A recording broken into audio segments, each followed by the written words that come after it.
Para sa dugang mga balita sa Negros kag Panay mangin kaupod ta si Adrian Prietos. Adrian?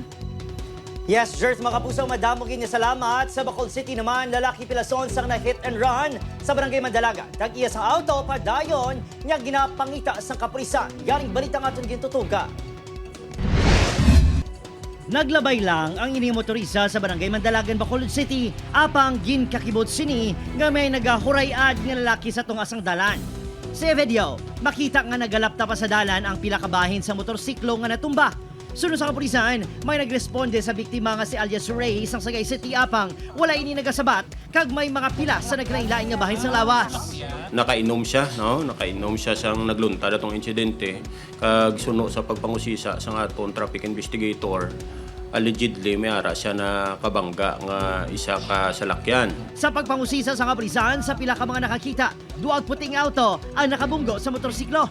Estable ng kondisyon sa biktima kag natigayon na nga makapauli. Padayon pa ang ginapangita ang tag-iya sa auto. Wala sang CCTV footage sa lugar. Sa mga Paskwa, nagpahanumdo mga otoridad sa mga motorista nga maghalong kag likawan nga magmaneho nga hubog. Yun, kaya abi, ang lugar dito abi sir is madulom. Ang panugya naton nga inabang magdala sing motor nga nakainom, no? Kung hindi man hubog inang kagaho na magpuli ti tuyuhon. So amo ni ang isagid ka rason nga may mga insidente nga pareho sini nga nagakatabo.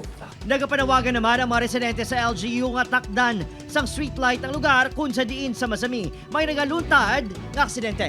Delikado kami. Eh, do ijong suga lang, kulang suga. Nay kami suga. Gamay na kalandan. Kapag kay Reynald Gasilio, Adrian Pretos, 1 Western Visayas.